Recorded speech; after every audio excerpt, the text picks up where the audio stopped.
Ladies and gentlemen, a pleasant good afternoon, everybody. Welcome to another episode of the Louis Sports Network. Make sure you hit that like button, hit the subscribe button, make sure your post notifications are turned on, make sure you're sharing on your social media platforms. Truly appreciate it. Hope everybody is having a wonderful Tuesday afternoon. Peace and blessings, everybody. Definitely appreciate you guys as always, man. As always, I say without you guys, there is no me. Much love and respect. Hope everybody is having a wonderful day. On to the video.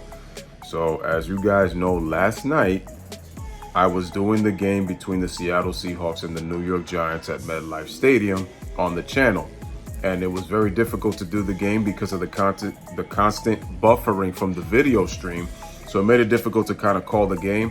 And obviously sometimes when you're streaming online, it's showing you the update. It's always a couple of plays ahead of the video, and that's to be normal unless you're watching it on actual normal television. But being that as it may,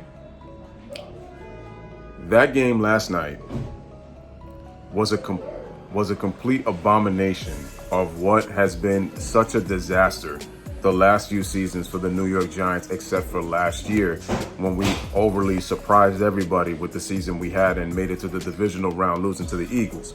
And people forget we got trounced in that game where we only, what was it, 38-3? So we struggled in that game. We only scored 3 points. And it's kind of like the Eagles exposed us because I knew they were the better team, right? In continuation now,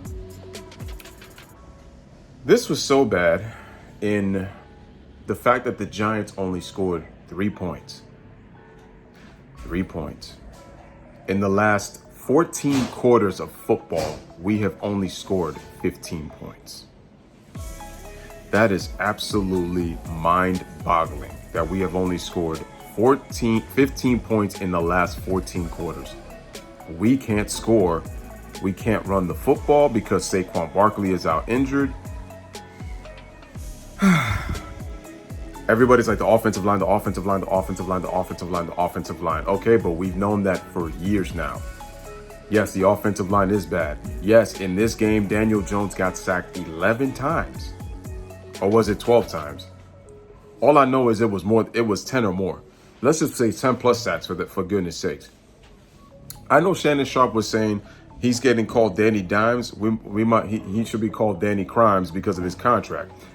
We need to call him also Danny Fumbles because this is not all Daniel Jones's fault, but he cannot secure the football because he's had the most fumbles of any QB since his rookie season with 24. He's fumbled the ball 24 times since his rookie year, which is the most in football. There's that. And I'm just wondering, how can you be called Danny Dimes when last year in 17 games you only threw 15 touchdown passes? That's less than a touchdown per game. You do realize that if you should be called Dimes, that means you're throwing touchdowns. But you only have 15 touchdowns in 17 games, yet you're nicknamed Danny Dimes. See, I'm not gonna take Shannon's, so he's calling him Danny Crimes. I'm calling him Danny Fumbles because he can't secure the football. And besides, 2 of the 3 turnovers that the Giants had last night, committed by Daniel Jones, turned into 14 points. Now I'm gonna say this again. This is not all Daniel Jones's fault, but we have to stop with the. Some people are kind of like trying to give excuses because of the offensive line. No. You are held accountable from top to bottom. And I can't stand the fact that John Mara, the owner of this team, actually pressured the front office to give Daniel Jones that big-ass contract. What you see is what you get from Daniel Jones. Now, I do wonder if he was on a team like the 49ers, how better would Daniel Jones be? And the question is, we don't know. We don't know. Maybe he'll be better. But this also tells you that the schemes and the play calling is also absolutely awful too. Because our receivers, it's either we can't finish routes, we drop passes, Daniel Jones doesn't let the play develop. That's another thing about Daniel Jones. The offensive line did not give him any time to throw against Seattle's defense last night. But his pocket presence is just very, very poor. And it's just crazy, but I've been watching Daniel for a while. Devin Witherspoon, who was the MVP of the defense last night, said something very important. He told Scott Van Pelt, he said, when we watch the film, he knows that the scouting report is Daniel Jones likes to stare on the first read when it comes to the receivers trying to get to the to their spots. Daniel Jones does not let the play develop. And even when the receivers run their routes, Daniel Jones tends to throw the ball too late. He can't see deep. It's like he only can see tunnel vision and staring at the receivers. A quarterback has got to be able to, and I'm wondering, like, is Daniel Jones watching film? Because it's almost like you kind of see the same thing. See, like last year, he was getting the ball a lot quicker. And it's like now he's going back to Daniel Jones from year 3, year 2, year 1, where he's just holding the football in the pocket and he's not really looking down. He's not looking at the field. He's only looking in one direction, almost like if he's only trying to throw the ball in the middle sometimes. And I'm just like, that's just not showing me progression. And it's just like when he was getting rid of the ball quicker, it was like quick decisions, bam, quick decisions, bam. And it's like at the post game, Daniel Jones is like, well, I got to make quicker decisions for the football. And it's like, you're realizing that after 4 weeks. This is how bad the Giants have played at home, ladies and gentlemen. The Giants have been outscored 64-3. Let's put it in perspective as well. Daniel Jones has been sacked 19 times at home. The New York Giants have 6 turnovers at home. So the opponents have been able to get after the quarterback and they're forcing turnovers. Some of those unforced. And like I said before, his fumble and interception led to 14 of those 24 points by the Seahawks. So the offensive line is bad. Oh, and let's talk about the defense.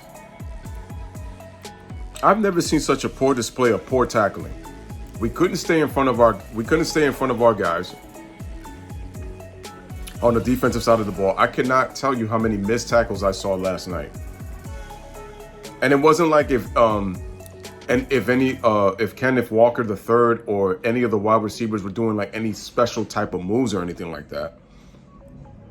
Like some of them were good, but they weren't that special that you couldn't tell me that you couldn't make a play. Kayvon Thibodeau was really the only defender making plays out there. He was really the only guy making plays on defense. That's it. So when I look at this team, but here's for people who are saying, oh man, they didn't pay Saquon the money. I was like, look, man, this is another problem that you have to understand about Saquon Barkley. He's too injury prone. So the best ability is availability, and Saquon Barkley has had some good years with the Giants, but he's really never been healthy. And if your offense is predicated around him, I mean, take a look. We brought in Darren Waller this offseason, and he has barely been thrown the ball to. That is a coaching problem and scheme because you have not figured out ways to call plays to get him open. And Daniel Jones has done a poor job because Darren Waller is one of the best tight ends in the NFL. He's got great hands and he can extend plays, but we're not giving him the football. He had 2 targets last night. There's no way that our offense is going to be able to improve. I mean, think about that. The fact that our receivers have all this speed and we still cannot catch the football. Danny Dimes is not able to, Danny Crimes can't find a way to get the receivers the football. He doesn't scramble, and it's just like, Daniel Jones he's not great when you contain him in the pocket. Which is why I feel like schematically they need to run better plays because the offensive line, the thing is, you already know the offensive line cannot protect him that well. And I'm beginning to think that the offensive line, to me, they're kind of doing this on purpose just for the fact that Daniel Jones, to me, just holds the ball way too long. And look at Brian Dable. He kind of threw Daniel Jones under the bus last night. Remember, he got all this praise and he was coach of the year last year. Now it's like you're throwing your quarterback under the bus. And I agree with RG3 when he was saying it today. It's like, that's just something you don't do. Like, if there's an issue, you kind of try to handle it in-house, man. You don't show up your quarterback like that, even if he is playing awful.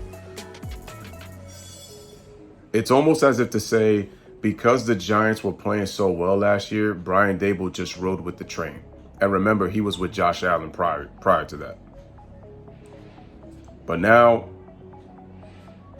what are we looking like? And it doesn't get any better because we got to play Josh Allen, the quarterback he used to work with in the Buffalo Bills in Week 6. And we got the Dolphins in Week 5, who are coming off the loss against the Bills after they put up 70 against the Broncos and then only put up 20 against the Bills. And I said, to beat the Dolphins, you're going to have to be physical because the Dolphins are a finesse offense.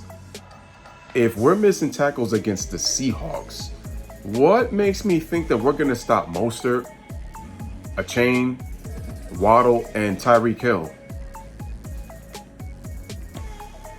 Oh my goodness, ladies and gentlemen. But it's looking like it's going to be one of those years again with the Giants. And this season is not over, but it's going to be a long year. If they don't change things schematically to try to find a way to get those receivers involved, they got to let the plays develop. I don't know what's going on in the film room with Daniel Jones, but his generic answers, his stoic face, he just doesn't come off as a guy to me that shows any kind of like type of leadership or any type of motivation. The Giants, they just look unmotivated to play on both sides of the ball. And that includes special teams.